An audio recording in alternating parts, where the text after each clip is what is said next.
Welcome, everyone. We are live on LinkedIn, YouTube, and Facebook. And the topic for today is the influence of current geopolitics on energy. And with us, a friend and a famous person, Temi Nimet, Dr. Temi Nimet. Sorry. She's an energy analyst and she's based in Oxford, UK. She has a report website, the Nimet report website. That's the website is thenimetreport.com. She is ESG consulting and she works extensively on the energy realities. And only for records, only this is me. Let me remove this. The amazing Armando. So great to see you, Dr. Temi, again. Great to A- see you. It's a pleasure. It's a great pleasure. Let me start, please, Dr. Temi. Nowadays, we have several conflicts in the world. Gaza, Venezuela, almost Venezuela is going. Ukraine, that doesn't stop every time. How do you see these conflicts and the influence on the energy sector, energy flows? That's a really great question. I think the war in Ukraine has really fundamentally rewired how global energy flows throughout the world. And it's forced a sort of rerouting of these energy flows. So, where Russia used to provide a lot of cheap natural gas to German industry and various other countries in the European Union, and as well as Russian oil went to various countries as well. But now with the war and the European Union and all of their sanctions and everything, it's forced all of that away. Of course, as I'm sure your audience is well aware, shifted it away from Europe towards Asia. And instead, what's been replacing, especially natural gas in the European Union, has been American LNG, as well as LNG from Qatar and maybe some of the other Middle Eastern countries. And of course, there's increased natural gas from Norway. So it's not just a European issue anymore with the war and sort of the sanctions movement and everything. It's just rerouted the whole network in that sort of geographic region. And I think one of the interesting elements of the Ukraine conflict has been its sort of knock-on effects in other places. And you talk about Gaza a little bit. And the war in Gaza threatened choke points. So we had all of these different issues a few months ago or even a year ago where the Houthis were putting ships in there, little boats to stop the tankers from going through the Straits of Hormuz, affected the Suez Canal to some extent. And we saw oil prices spike when those shipments couldn't take place anymore. So it's interesting how this geopolitical shift has also bolstered the role of the Gulf states in trying to negotiate some kind of settlement between Gaza and Israel after that horrendous attack on Israel on October 7th, all those years ago. And then you mentioned Venezuela. And I Mhm. think Venezuela is a very fascinating development, and that's definitely in your region there. Um, and I think what's interesting is their dispute with Guyana, because Yeah, Guyana has this massive new oil production yeah. offshore. And I just wanted to put some stats out there. So we've got Exxon, Chevron, and the Chinese National Oil Company as partners on these fields. We've got 674,000 barrels per day are being produced right now. Big They production. have they have installed capacity of around 900,000 barrels a day. Exxon's planning to increase that to 1.3 million barrels per day Wow.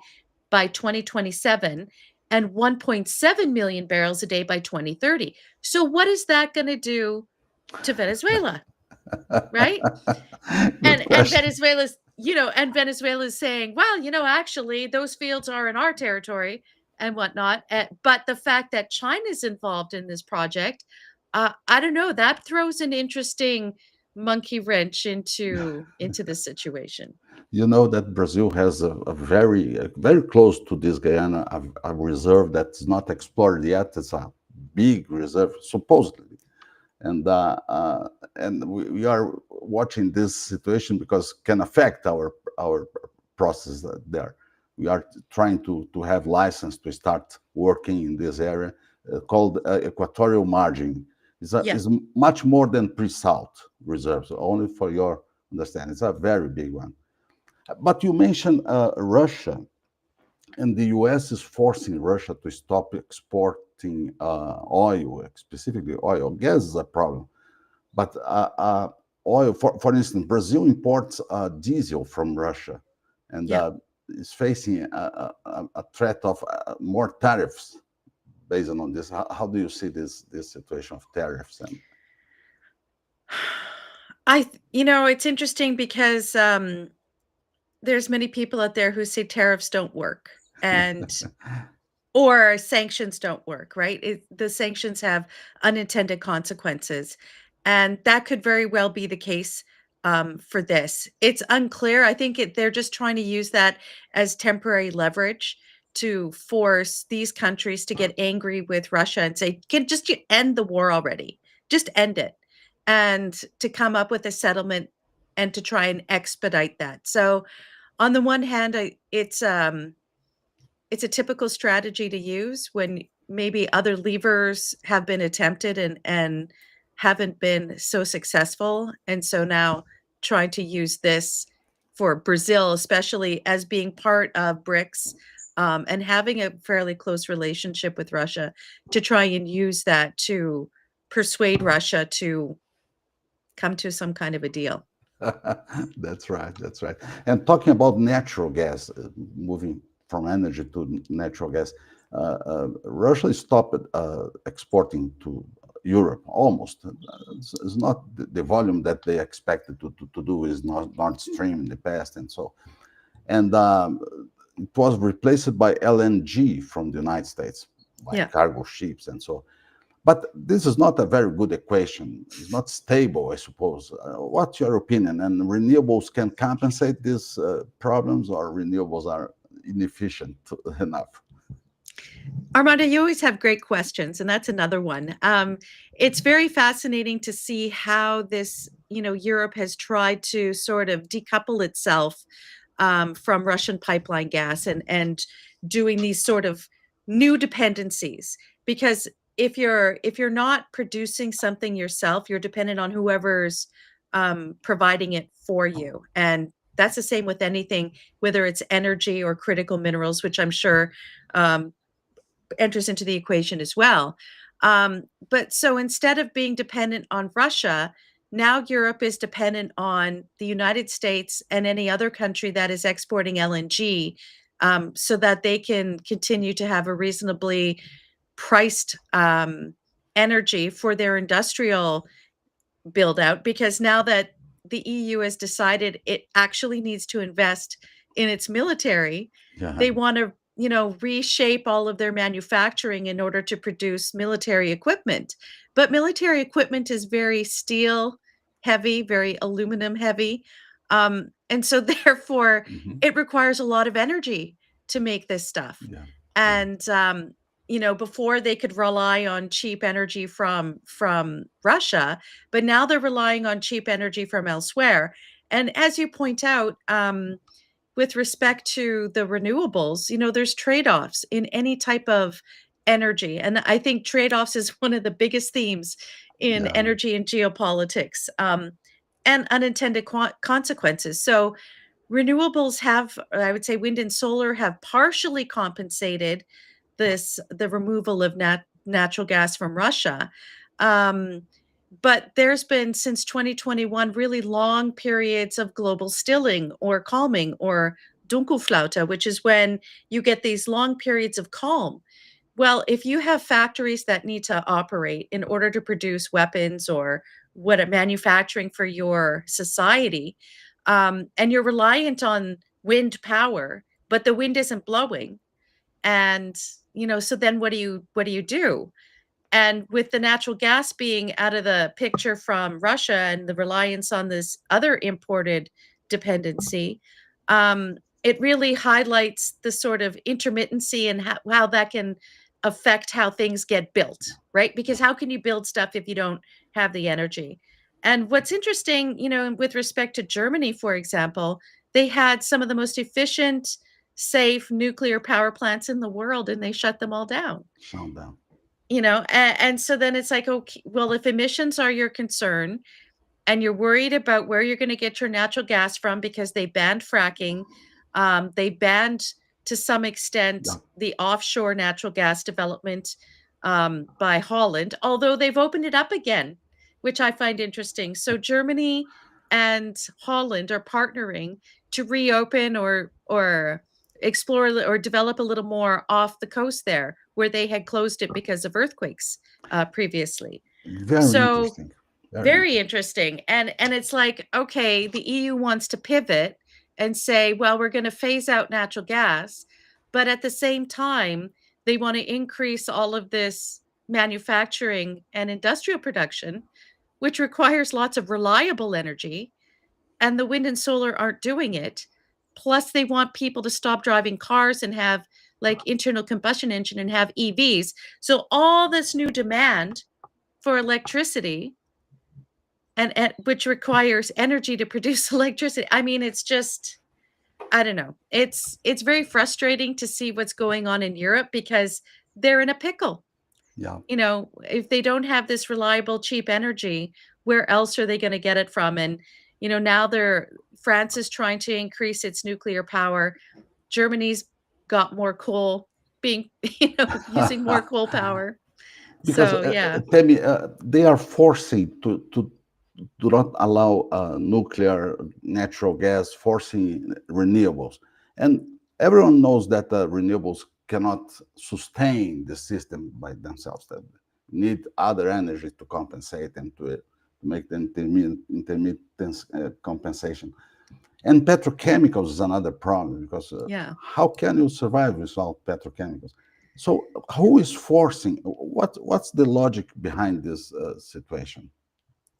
Well, I mean, it's all part of the Paris Agreement and the commitment to net zero by 2050. So, Uh, the net zero emissions where it's going to be balanced off so that whatever emissions you're left with by 2050, you're somehow canceling it out either through nature related projects like preserving forests, which are carbon sinks, or doing some other kind of offset where you're planting trees or some kind of what I think Mark Carney has talked often about having a large global carbon market where you can invest in preserving forests in Africa or something. And the Democratic Republic of Congo signed a big agreement back in January where they were going to preserve this massive forest, um, this forest corridor in Africa and get compensated to do so. And it would be from European countries or developed countries who would help preserve those forests in order to compensate for their emissions, right?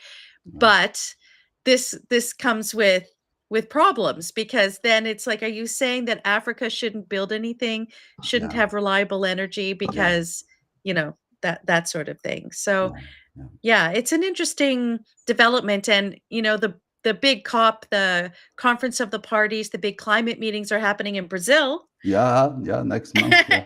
as you know, next month. Will be a frustration because people are not coming. Well, it's expensive and every type of problem they have. Yeah, Yeah, plus, where they cut down the forest to build a road and yeah. Everyone knows, oh, it's a shame. It's a shame. yeah, that was a Uh, shame. yeah, you mentioned BRICS in the beginning of our conversation, and nowadays we have SCO, Right. China, India, Russia, and other countries. Are they reshaping energy flows? And the point is, are they planning a power Siberia gas pipeline, a big pipeline? Is it the new Nord Stream 2? Yes, it is. It's the power of Siberia too. So, just to step back a little bit, we've got the Shanghai Cooperation Organization, which originally came out of the end of the Cold War, and it was how to sort of rationalize the different defense arrangements, potential for terrorism in former Soviet countries that border around China. So there's 10 main countries that are members, and it's mostly in Eurasia, right? So we've got China, India, Russia, Pakistan, Iran, Kazakhstan, Kyrgyzstan, Tajikistan, Uzbekistan, and Belarus. So you have a bunch of former Soviet countries, and then a couple of extra ones that are nearby, like um, Iran and India. Hmm. And so they came together, and they have actually a formal secretariat. It's some have likened it or compared it to NATO, so it's like a Eurasian version of NATO. I'm not so sure about that, but basically they they want to have a rationalization of how they deal with one another to avoid conflict, right? And it's quite interesting because, of course, there's competing interests in two countries like India and Pakistan All the time. all the time, right? And, that kind of thing. And plus Iran in there, which is interesting. But they basically said that they wanted to have a development strategy where they wanted to have better infrastructure across the different nations. And so, like with BRICS has a development bank, Yeah. now they announced at this past meeting last week that that China was going to put seed money in to a development bank for the SCO. So they're putting in 2 billion won, and whatever that converts into US dollars, I think it's like 250 million or something like that, which will then be loaned out to, just like with the BRICS Development Bank, for various Belt and Road Initiative projects. Uh, Great for China. yeah. Do you see that SCO is a BRICS competitor? And another point, India is participating in every group. So something surprise. Well, I'm kind of not surprised that India would do that. I think they're covering their bases, because they're growing to be one of the biggest economies in the world. The World Bank projects that the GDP increase in India and Southeast Asia will be averaging between 5 and 8% between Oh, now and 2035. That's massive. Every year, that kind of GDP growth. So, they're trying to position themselves, um, feet in one side, feet in the other side. So they want to have good relations with North America. They want to have good relations with China. They want to have the good relations with South America and Africa, which is BRICS. So I get why they're doing it, just to cover their bases, so they'll be able to trade and have good relations with all of these different yeah, countries in the world. Um, but I think BRICS and the SEO are a little bit different, but perhaps at one point they'll merge together, which I could totally see happening, because why would you have two separate development banks unless the China's thinking of it in terms of World Bank and IMF. I mean, yeah, why is there two different global banks? Maybe they're looking at it as, oh, and there's also the Inter-American Bank. So maybe China's like, well, one will be like the World Bank and the other will be like the IMF. I don't know. I'm not sure what their rationale is for the two different banks. yeah, Um, but what's interesting is how these two different organizations shape the investments that happen within those jurisdictions.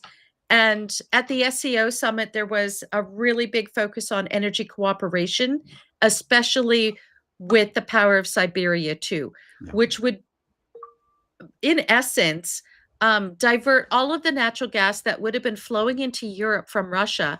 All of that now will be flowing to China. yeah. And even though they've been talking about this project, I think for like 10 years, the sticking point was the price. So what price Will be. did Russia want China to pay? And I think at this point, China got a good deal. That's right. But SCO is more military focus, I suppose, and BRICS at the Yeah, beginning, because BRICS, initially. yeah, initially, Yeah. yeah. Yeah. I Whereas go- BRICS is more like a forum where the yeah, different countries can get together, have alignment in how they're going to trade, how they're going to work together, attracting capital maybe to their jurisdictions. Where the SCO, I think, is a little bit different. And I think part of it is because they're more connected geographically yeah, than the that's right. BRICS That's countries. right. That's right. BRICS they has countries very separated geographically speaking. Yeah. Yeah. Talking about renewable energies and the minerals needed for renewable energy that these minerals come from China, Congo, some are from Latin America, Chile and Brazil a little bit. Yeah. How do you see the US and the EU considering vulnerabilities in this situation? How can they secure this situation of minerals? That's another fantastic question because I feel like there's a lot of talk. They have the Minerals Security Partnership. Then Canada announced some partnership with the EU about a month or so ago, where they're going to be trying to develop critical minerals in Canada. Canada actually has quite a lot, Oh, yeah. um, but in North America, there's a fair amount. Europe actually has a fair amount. The issue is getting the permitting, and there's so many regulatory barriers. There's a lot of environmental regulations, a lot of it necessary, some of it unnecessary, that holds back development. And then the other issue is that even if, like, let's say that companies are persuaded to develop critical minerals in, say, North America, maybe Canada, maybe Europe, Australia, or whatever. Let's say they build it up, invest all that money. What they found is that because China controls so much of the processing and has a lot of leverage in other countries that produce stuff, that they can flood the market really quickly.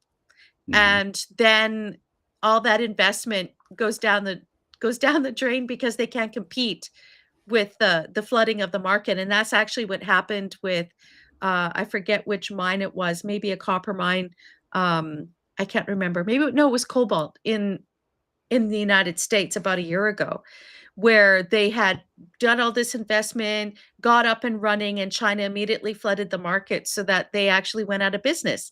So President Trump's position is that the United States will provide in some circumstances, and they made an agreement in California with the Department of Defense, I think, taking a 10% share in a mine and offering a floor price Oh, so that even if China floods the market, it won't shut the mine down. So I don't know, maybe that's something that the European Union or Canada might have to look at in order to ensure that there's alternatives out there for critical minerals. perfect, perfect. Yes, a contingency for a very big pressure from the United States. That's right. Yeah. When we talk about selling oil and gas to Asia, and I know that Russia is doing that, Iran is doing, Venezuela is confusing, but is doing, we don't know exactly. They are doing this process using different coins, different currency than Yeah. dollar, ruble, yuan. How do you see this change from dollar to other currencies in terms of energy changing, energy challenging? Well, during the previous 4 years under the Biden administration, there was a real concerted effort, especially through the BRICS organization, to find a different way of, doing for currency exchanges, especially with, energy trade. And since the election of Donald Trump, all that discussion has kind of gone quiet, which I find really interesting. Because, like, even with this new development bank that the SCO is trying to establish, what happens is which settlement, um, organization do you use? Do you use the SWIFT? And the problem with the SWIFT is that there's sanctions involved, that you can't uh, trade with Russia using the SWIFT system. Do you use the cross-border interbank system, or CRIPS, which is something that China and Russia use? There's also a Russia-specific one. And do you undermine the petrodollar? Because right now, the dollar's used in these exchanges, you use the SWIFT system and so on. Um, so I don't know. It depends on how they wish to proceed with all of this. I think if there's some kind of peace agreement with Russia before the end of the year, then that might quiet down a little more More the attempts to erode the petrodollar. But it's hard to say. It's so hard to say. unpredictable on what they're doing. But that takes time, because nobody wants to use the yuan, to be honest. Yeah, Because then you're switching the US dollar, which has been relatively reliable, except for maybe the past 4 years, as a means of currency trade. But do you really want to have China holding that power? I don't know. Some people would say, "Oh, well, yeah, China will be more neutral, and they do a lot of the yeah. trade." I'm like, "Well, maybe, But maybe but not." but tell me, with the increasing production, the U.S. production internally, they are producing more than 70% of their demand today. Petrodollar is less important. It's not petrodollar, it's dollar, because they are not importing too much oil, only 7 million Yeah. barrels a day. So the influence of petrodollar is China will import much more than the United States very soon. Yeah. Yeah. So I think the deal that was made in the 70s, when the petrodollar was first established, was that any trade from the Middle East in oil in the world would happen with American dollars. Mhm. And I think the issue becomes, if the and part of that was because the US was importing so much. But now that Exactly, they're not importing, exactly. um, why should China have to use American True, dollars, true, right? exactly. That's the point. Um, yeah, so I understand that position, but I mean, the The power, hegemony of the dollar is still yeah, there, right? Over and 80% of trade remains yeah, US dominated. So, and part of that is due to liquidity, and a part of it is inertia. I mean, you get used to that, using that, and people don't like change. yeah. That's They right. don't That's like right. change. Do you see North-South tensions? Because we have tensions with Middle East and Asia, but North-South. I mean, Brazil is not very well with the United States. Venezuela, Colombia, and other countries. How do you see, and you see that can affect investments, this kind of relationship, bad relationship?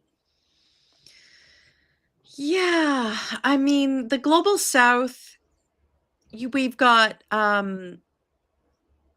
the different changes happening, right? So we have Malay in Argentina, which was like an earthquake, and it was amazing to see how well that country is doing under the changes that he's brought in.